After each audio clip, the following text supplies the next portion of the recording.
Hukum baca Fatihah setelah berdoa. Kali ini saya akan mengulas pandangan Ustadz Mujiman dari Muhammadiyah dan pandangan atau pendapat dari Ustadz Dzulkarnain M. Sunusi dari Salafi Wahabi dan siapa lagi dari Wahabi itu dari Bima tentang hukum membaca Fatihah setelah berdoa. Mari kita dengarkan dulu pendapat-pendapat dari mereka ini. Membaca Al-Fatihah setelah berdoa, ada tuntunannya atau tidak?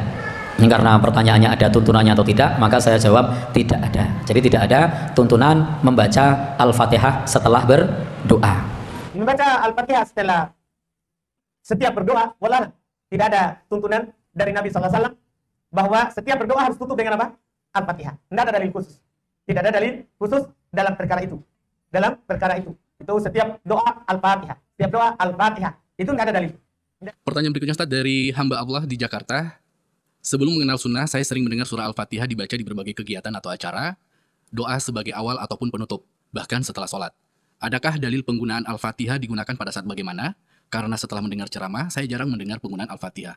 Terkait dengan membaca surah Al-Fatihah,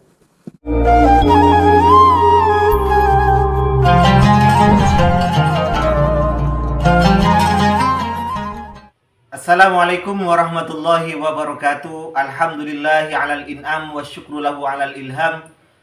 Wassalatu wassalamu ala Sayyidina Muhammadin ashrafil anam wa ala alihi wa sahbihi as-sadatil a'lam, amma ba'du. Sahabat-sahabat Aswaja, seluruh nahdien, para subscriber dan penonton semuanya tanpa terkecuali dimanapun berada, semoga Allah Subhanahu wa Ta'ala senantiasa memberikan rahmatnya, taufiknya, hidayahnya, maghfirahnya, memberikan kelancaran rezeki dan kesehatan kepada kita semua. Tentunya juga semoga Allah Subhanahu wa Ta'ala senantiasa memberikan kebahagiaan kepada kita di dunia ini, lebih-lebih nanti di akhirat kelak. Amin, Allahumma amin.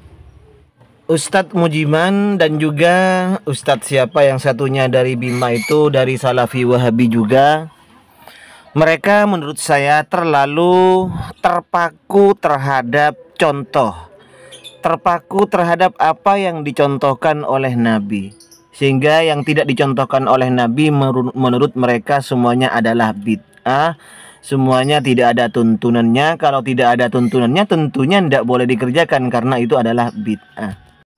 Padahal kalau mereka itu tidak terpaku terhadap contoh, tidak hanya menggunakan referensi contoh yang dilakukan oleh Rasulullah, mereka akan sadar bahwa membaca Al-Fatihah setelah berdoa ini merupakan anjuran dari Rasulullah Shallallahu Alaihi Wasallam. Kenapa? Orang Aswaja mengerjakan Al-Fatihah, membaca Al-Fatihah setelah berdoa, itu tujuannya adalah tawassul, Mas Ustadz. Ya, tujuannya adalah tawassul, bertawassul terhadap Al-Quran. Dan ini amrun jaisun, perkara yang diperbolehkan. Bahkan kita memang dianjurkan untuk bertawassul dengan asma-asma Allah dan sifat-sifat Allah, termasuk terhadap Al-Quranil Karim. Anda lihat, coba cek, bukan lihat ya, Anda lihat dan dengar orang-orang Aswaja ketika membaca doa setelah itu apa? Rabbana taqabbal du'ana bisirril Fatihah atau bibarakatil Fatihah. Anda tahu maksudnya?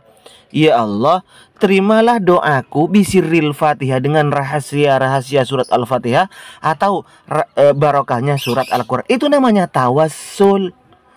Gimana? Padahal tawassul dengan nama-nama Allah, dengan Al-Quran ini adalah tidak jadi mukhtalaf fi. Perkara yang memang disepakati oleh ulama, itu diperbolehkan tawassul menggunakan Al-Quran, tawassul menggunakan sifat-sifat dan nama-nama Allah, Mas Ustadz ya. Jadi orang Aswaja membaca Al-Fatihah setelah berdoa itu tujuannya adalah tawassul. Rabbana taqabbal du'ana bisirril Fatihah atau bibarakatil Fatihah. Begitu Mas Ustadz. Jadi jangan berkutat, jangan terpaku hanya kepada contoh.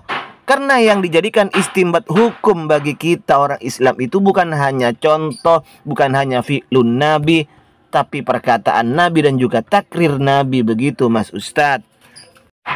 Baik, mari kita dengarkan penjelasan Ustadz Dzulkarnain M. Sunusi. Beliau juga orang Salafi Wahabi, alumni Damaj Yaman.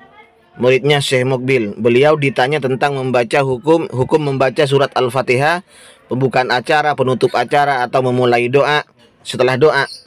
Apa jawaban beliau? Mari kita ikuti. Pertanyaan berikutnya Ustaz dari hamba Allah di Jakarta.